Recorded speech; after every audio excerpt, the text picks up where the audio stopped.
¿Qué tal? Bienvenidos, muy buenas tardes, un gusto, un placer saludarlos. Vamos a continuar hablando de lo que ha significado la destitución de los 3 fiscales en el jury de enjuiciamiento por el caso Nora Dalmazo. En primera instancia hablamos con el abogado Alberto Fernández, el presidente del Colegio de Abogados de nuestra ciudad, al respecto sobre las circunstancias muy sensibles que han quedado las estructuras de las fiscalías para el Río Cuarto y el Gran Río Cuarto. También dialogamos con el fiscal Pablo Javea, que habla de una circunstancia que apunta directamente, ya con la situación de la destitución de los fiscales consumada, el juicio oral, ¿no?, que es lo que debiera venirse en la perspectiva de esta causa. Y también en diálogo con la doctora María Ángeles Mussolini.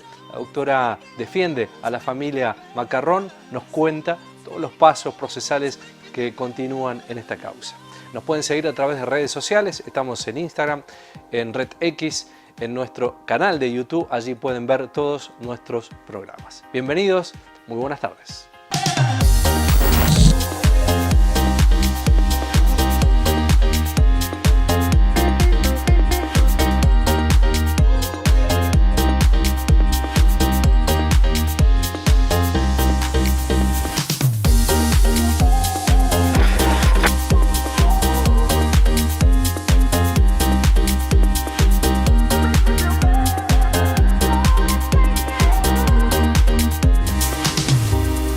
Río Cuarto y su zona de influencia abarcan un territorio extenso con una población estimada en 350.000 personas. El esquema ideal prevé el funcionamiento de 7 fiscalías. Actualmente quedaron 2 fiscalías vacías. De este tema hablamos con el presidente del Colegio de Abogados de nuestra ciudad, el doctor Alberto Fernández.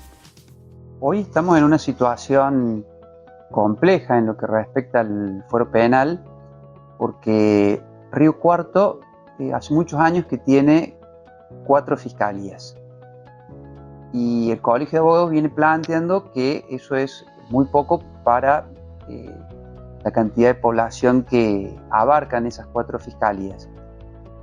El año pasado se designaron 2 fiscales más, más un tercer fiscal con competencia en narcotráfico. O sea que Río Cuarto en teoría pasó a tener 7 fiscalías. Pero la realidad es que seguimos teniendo 4, porque de esas 7 fiscalías, 2 fiscales han sido destituidos en el jury de enjuiciamiento que terminó la semana pasada y un tercer fiscal está de licencia por razones de salud.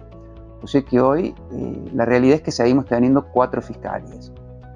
Y decimos que es muy poco porque, por ejemplo, según datos obtenidos de la página del Poder Judicial, en el año 2025 ingresaron 12.000 causas al fuero penal. Si esas 12.000 causas las dividimos entre los 4 fiscales, quiere decir que cada fiscal tiene que atender 3.000 causas. Si eso los tomamos por los días hábiles, son entre 10 y 12 denuncias por día. Creemos que no hay ninguna posibilidad de que se haga un buen trabajo. Yo me pongo en el lugar de los fiscales. Si yo tuviera que atender 10 o 12 clientes por día y llevar adelante los expedientes, creo que me resultaría realmente imposible hacer un trabajo de calidad. Yo creo que depende de que el Ministerio Público Fiscal haga una autocrítica, que hasta el momento no la ha hecho, a pesar que se la hemos pedido, haga una autocrítica acerca de la situación en la que hoy se encuentran las fiscalías y a partir de allí empezar a buscar soluciones. ¿Qué sería lo óptimo? Lo óptimo sería que se dote de mayores recursos al Ministerio Público Fiscal. Esa es una pelea que tenemos que dar para que se incrementen los recursos técnicos, los recursos humanos de las fiscalías locales para que empiecen a trabajar de otra forma. Si la destitución de 3 fiscales va a quedar nada más que en eso, desde ya creemos que sería un gravísimo error. Lo que nosotros consideramos es que las fiscalías tienen que hacer un diagnóstico de la situación y establecer un plan de acción para que el fuero penal empiece a trabajar de distinta manera. Cuando se resiente el servicio de justicia y sobre todo en un fuero sumamente delicado como es el fuero penal, lo sufren los justiciables, los vecinos de Río Cuarto. El vecino, por ejemplo, usted le pregunta a los abogados que ejercen derecho penal y le van a decir que generalmente las causas sin preso terminan en prescripción. Las causas sin preso son las causas en donde a un vecino le han robado el auto o a otro vecino le han entrado a robar en la casa. Y esas son las causas que no se investigan por las deficiencias técnicas que nosotros puntualizamos, y entonces es un servicio de justicia que no llega a la gente. Sí, quizás se investigan casos más graves o delitos violentos, lesiones, algún tipo de lesiones o homicidios, pero un montón de delitos económicos, de estafas, de defraudaciones quedan sin resolverse, sin investigarse adecuadamente, justamente por las deficiencias que hoy está presentando el Ministerio Público Fiscal.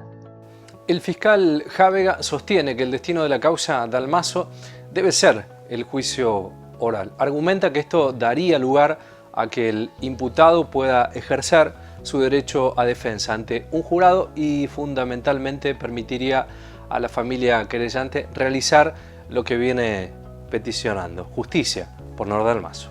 En primer término, aún es muy temprano para poder ya tener un balance o conclusiones sobre un proceso que ha involucrado a 3 colegas y sobre los cuales no se conocen aún los fundamentos de parte de este actor penal y vinculado al proceso que motivara a ello. Lo que sí ha generado, digamos, es la necesidad de reforzar en lo que se pueda, en lo que corresponda a este Ministerio Público, los esfuerzos tendientes a procurar el avance del proceso y eventualmente lograr que se lleve a cabo el juicio, que es lo que se está solicitando. Puedo sí comentar de que se venía trabajando incluso con los doctores Di Santo, con el doctor Miralles, que eran los que estaban afectados acá a la sede, venía trabajándose en conjunto con la Fiscalía General en una tarea diagnóstica de los últimos años, en la cual se reflejaba el incremento de la demanda, perdón, el incremento de la demanda derivada, digamos, de la gestión de conflicto que se evidenciaba, no solo, como bien señala usted, en la ciudad de Río Cuarto, sino en todo lo que es ámbito de incumbencia de la Fiscalía de Río Cuarto, que incluye, a título ejemplificativo, hacia el norte hasta Berrotarán, hacia el sur hasta Vicuña Maquena, el límite con San Luis hacia el oeste y las localidades de Cabrera y de Salud al este. Todo ese amplio rango territorial, todas las poblaciones contenidas allí, recalan con la gestión de sus conflictos en las fiscalías de Río Cuarto. Entonces se venía trabajando e incluso se habían logrado algunos avances, se habían designado a los fiscales en febrero, los fiscales que iban a dirigir las fiscalías de quinta y sexta nominación, los doctores Luciano Rodríguez, la doctora Yael Arias Chocrón, y bueno, obviamente el impacto de la institución ha mermado la capacidad de respuesta del Ministerio Público en la sede, de modo tal que en vez de tener 6 fiscales, hoy a la fecha por diversos motivos, tenemos 3 fiscales para la competencia múltiple. Y también la doctora a cargo de lucha contra el narcotráfico, la doctora Ocele. Bien, pero en lo que tenía que ver con la gestión de los conflictos habituales, ha quedado a su capacidad a la mitad. Se está esperando, se mantienen expectativas, obviamente mucho más luego de las repercusiones conexas que ha tenido esto de este proceso, particularmente vinculado con la destitución de los fiscales que intervinieron en la dirección del proceso. Entonces, obviamente que desde lo personal, desde lo funcional, está la expectativa en que haya una resolución. Se es consciente de la recarga de trabajo de la sala. hay un incidente, a ver cómo se lo transmito en términos sencillos. Hay como un proceso muy cortito, muy acotado en lo que tiene que resolverse, que corre paralelo, pero vinculado al proceso principal, que es donde está toda la prueba, donde están las imputaciones que hubo, el juicio, ¿bien? En este proceso, mucho más chiquito, es donde se analiza estrictamente una cosa. ¿Hay una acción vigente? No hay una acción vigente. ¿Qué es la acción? La acción es el motor del que disponen los fiscales para peticionar ante los jueces. En este caso, por ejemplo, si la prueba así lo permitiera, para peticionar un juicio. Bien, sí o sí hace falta ese motor de impulso. Lo que ha dicho la defensa es: ese motor ya no funciona. Esa acción se ha extinto por el paso del tiempo, que es justamente una cuestión contemplada en la ley. ¿En qué ley? En el Código Penal. Bien, ante ese planteo defensivo, el Ministerio Público en su momento dijo: la misma ley, esto es el Código Penal, contempla un escenario en el cual el tiempo no debiera computarse como lo está haciendo la defensa. ¿Bien? ¿Por qué? Porque concurriría una causal de suspensión del plazo de prescripción. Es como que se paraliza ante una determinada circunstancia. ¿Cuál era la circunstancia esa? Los periodos en los que los querellantes fueron desplazados de su rol de acusadores para ir al rol de acusados, por circunstancias que les son ajenas. No quisieron ellos ese desplazamiento, fueron forzosamente trasladados a ese punto. Bien, el juez de control fue el primero que trabajó ese mini proceso y rechazó el planteo de la defensa con algunas observaciones. La defensa, la querella, la fiscalía pidieron una revisión de eso. ¿Por qué? Porque el juez se orientó más hacia que se avanzara hacia un juicio de la verdad. Esto es, vamos a conocer si este es el autor del hecho, pero no le vamos a imponer una pena. Esto fue cuestionado por el Ministerio Público y por los querellantes. De parte de la defensa fue cuestionado por permitir el avance del proceso, por el rechazo de lo que ellos pedían. Esto recala entonces en el superior del juez, que es la Cámara de Acusación. La Cámara de Acusación le hace caso al defensor y rechaza los planteos de fiscalía y querellantes. ¿Bien? Entonces, en ese escenario es donde trasciende públicamente como la causa está prescrita. No estoy de acuerdo con la afirmación. ¿Por qué? Porque el fallo de la Cámara está sujeto a revisión. Para proclamar la prescripción de un proceso hace falta que un fallo dispuesto por un juez haya quedado firme al respecto, lo cual no ha ocurrido hasta ahora. Sí hay un fallo de una Cámara que dice: yo considero que hay que darle la razón a la defensa. Pero es justamente eso lo que tiene que evaluar el superior de la Cámara, que es el Tribunal Superior de Justicia. Bien, que va a evaluar eso. Entonces, en ese proceso en el que más se ha avanzado, no se puede predicar certeramente que la causa esté prescripta, porque el fallo que lo declaró no está firme, está bajo revisión. Mientras tanto, en el proceso principal tenemos que se consideró en diciembre del año pasado que ya había concluido la investigación. No había más pruebas para rendir, ni generada por el Ministerio Público, ni ofrecida por la querella, ni ofrecida por la parte imputada. Entonces, lo que se solicitó es, atento a la prueba reunida y considerando alcanzado mínimamente el grado de probabilidad de que el imputado haya cometido el delito que se le atribuye, se solicitó se vaya a un juicio pleno, con la posibilidad de condena, en atención a que aquello otro no está firme. Obviamente la defensa se replica en su resistencia y dice: no, yo quiero que cierren el proceso porque no hay motor, no hay acción. Eso está en el juzgado de control. Eso aún no ha sido resuelto. Bien, y seguramente, desconozco los plazos en los que la jurisdicción se va a expedir, tanto la sala penal como el juzgado de control, pero evidentemente lo que resuelva el Tribunal Superior de Justicia es muy probable que tenga influencia en lo que tenga que decidir la jurisdicción sobre el proceso principal. Y no, la prueba genética es uno de los indicios. Y entonces quiero ser lo más llano posible, no tan técnico. El indicio es un tipo de prueba, ¿bien? Se le llama prueba indirecta.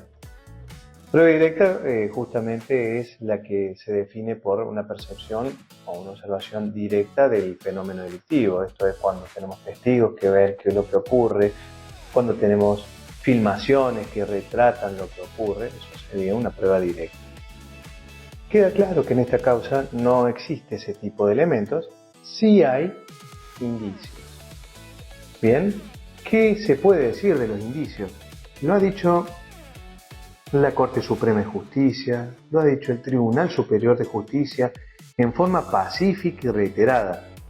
Se puede llegar primero a la probabilidad y por supuesto también a la certeza a través de indicios.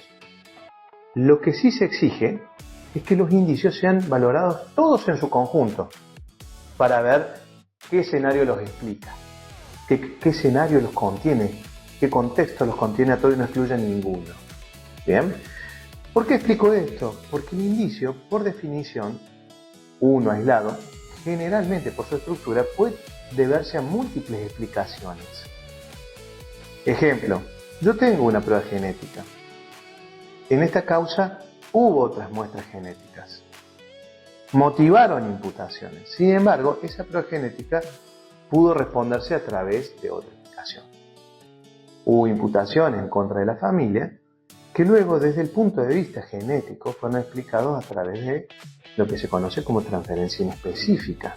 O sea, son convivientes y por ser convivientes puede ser que aunque no hayan tocado algo, las tareas propias de la convivencia como el lavado de la ropa conjuntamente puede proyectar el ADN.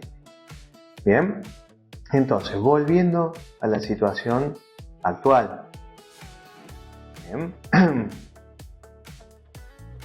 Volviendo a la situación actual, tenemos un indicio de prueba genética que se erige como una prueba de cargo. ¿Por qué? Porque la unidad fiscal ubica en lo que es una compatibilidad del linaje, o sea, de la línea paterna, del ADN paterno del imputado, en lo que es múltiples muestras del cinto, repartidas a lo largo de todo el cinto. Bien, no en un punto específico, sino al menos en 8 puntos. Bien, de un cinto que tenía 1,80 m, estamos hablando, y como fueron tomadas a diferentes distancias, estamos hablando de una extensión de consideración. A la vez, la prueba genética y compatibilidad genética también impacta respecto de un vello que se rescata en la zona inguinal de la víctima, que es compatible con el linaje, en este caso, de la madre de Bárcena. Esto se explica, según nos informan los genetistas, de una única forma. O es esta persona quien aportó eso, o es un hermano biparental. O sea, un hermano varón que comparta padre y madre. Si no, no puede darse ese aporte concomitante de esta persona. Como decíamos recién, ese es un indicio. Ese aporte, de acuerdo a lo que la Fiscalía ha proyectado en el mérito conclusivo, no encuentra justificación en un contacto accidental. Hay prueba testimonial al respecto, hay un relevamiento exhaustivo de qué tareas debían llevar a cabo el personal que estaba allí. Se profundizó sobre la línea que ya había trabajado incluso el doctor Santos respecto de esto, para conocer si existía la posibilidad que esta persona accediera a la planta alta o no, porque la bata permanecía en la planta alta, nunca iba a la planta baja. La víctima, por sus hábitos, no frecuentaba la planta baja en bata, mucho menos si había extraños, o sea, no frecuentaba con ese atuendo. Todo esto, lo cual ha sido unánime y conteste por tanto el personal doméstico como por el personal de la familia. Y donde estaba operando esta persona, donde estaba trabajando, tampoco permite que él haya ni siquiera accidentalmente ido a la planta alta donde permanecía esto, a tener un contacto de esa magnitud sobre, estamos hablando, uno de los indicadores, que es el cinto de la bata. Lo cual, como dije recién, no justificaría el vello. No se explicaría cómo el vello ya no está en la bata, no está en el cinto, sino está en el propio cuerpo de la víctima fallecida. ¿Bien? Pero sumado a eso hay otros indicios. Y eso sí tienen que ver con manifestaciones formuladas por él. Él mismo se coloca en el domicilio de la familia, en donde los tanatólogos determinaron que fue el rango horario en el que se le da muerte a la víctima. Y por supuesto declara que fue un sábado, 25 en horas de la mañana. A la víctima lo ubican un domingo, pero por los fenómenos cadavéricos se determinó que la muerte ocurrió justamente ese sábado a la mañana, cuando aún nadie había trabajado una sospecha consolidada sobre él. Él mismo señala esto. A la vez señaló que concurrió luego de haber concurrido a otro domicilio en Country San Esteban para continuar con labores que tenía, y que no había podido trabajar porque una de las integrantes de la familia, una mujer, había señalado que se había mojado el área donde tenía que trabajar porque se había abierto una ventana. Esto fue rotundamente desacreditado por el titular de ese domicilio, por los guardias del Country San Esteban, por la documental del Country San Esteban, del puesto de seguridad. Incluso el titular de la casa señaló que sus hijas ni siquiera estuvieron en ese sábado porque se habían quedado en la casa de unas amigas. ¿Bien? Que él no atendió a nadie, que no vino esa persona y que no se le mojó nada. Y que de hecho no podrían haber venido a trabajar porque se les había roto la máquina el día anterior y se la habían llevado. ¿Bien? ¿Dónde sí ocurre esto? En la casa de la familia Macarrón. El dormitorio principal, conforme lo retratan múltiples testigos y la labor del gabinete criminológico, efectivamente se había mojado porque se había abierto la puerta-ventana y había ingresado agua por ahí. Entonces el parque sí se evidenció como mojado en esa parte de la habitación. ¿Cómo se explica esa descripción por parte de una persona que dice haber referenciado, haber ido a ese domicilio, por parte de una persona sobre la cual hay muestras de su huella genética en el cinto y en un pelo que se secuestra de la víctima, si no es a través de un hecho ilícito, sino es a través de la participación en lo que le da muerte? A esto es lo que yo me referenciaba con todos los indicios tienen que ser valorados en conjunto y no por separado. Por separado siempre puede haber algún margen de duda. Lo que hay que analizar es qué los explica en su conjunto. Si explicado en su conjunto admite más de una respuesta, entonces diremos de que estos indicios no son unívocos, no señalan con el dedo a un solo lado o una sola persona. Ahora, si todos estos indican un solo escenario, una sola persona, tienen una entidad que no se puede desoír.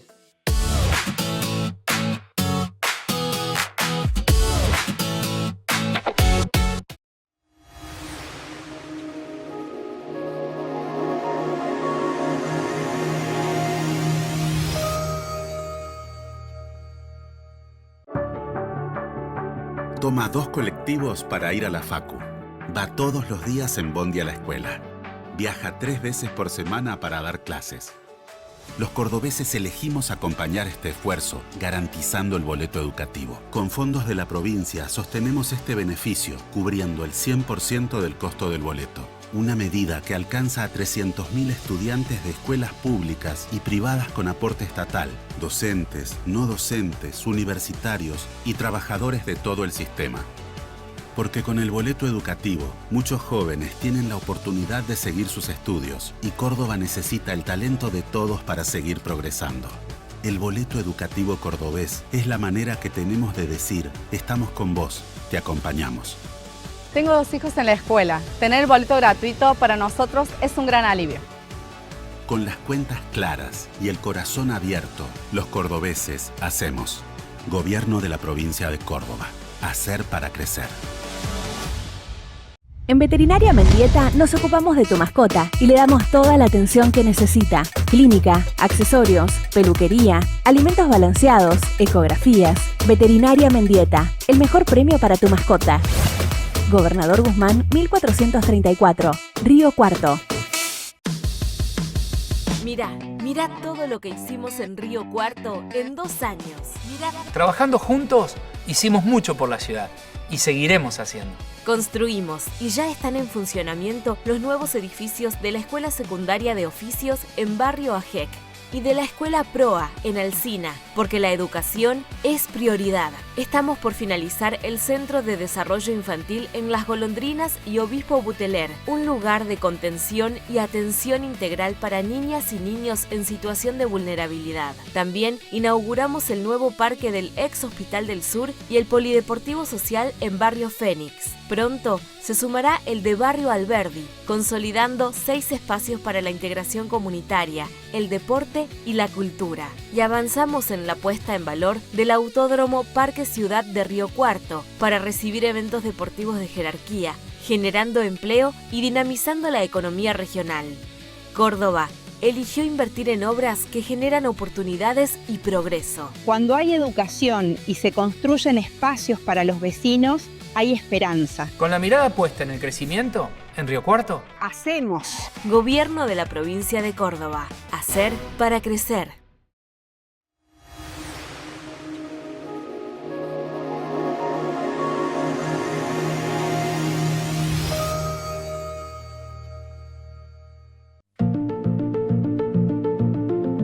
La doctora María Ángeles Mussolini, que es abogada defensora de la familia Macarrón, analizó el impacto de la resolución del jury que culminó con la destitución de los 3 fiscales, ¿no? Bueno, para la abogada la decisión representa un cierre de una etapa que la familia inició ya en abril del año pasado con la convicción fundamentalmente que hubieron existido irregularidades graves en la investigación por el crimen de Nora Dalmazo.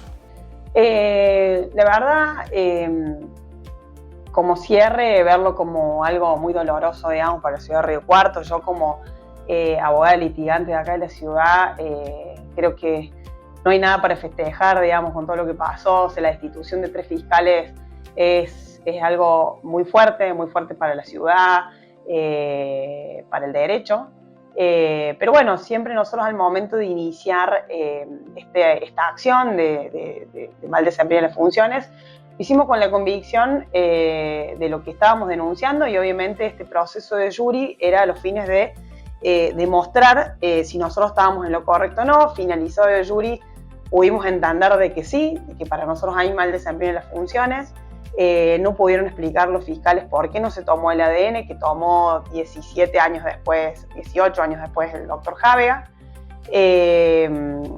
Y bueno, o sea, entendiendo, digamos, de qué es lo justo, más allá de lo doloroso que nos parece el final de esto, en definitiva, lo que terminó ocurriendo, digamos, que es la destitución.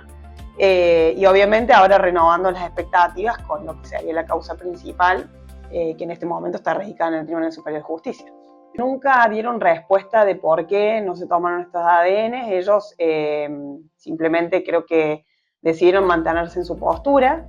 El doctor Di Santo, digamos, fue quien llevó a cabo la primera parte de la instrucción.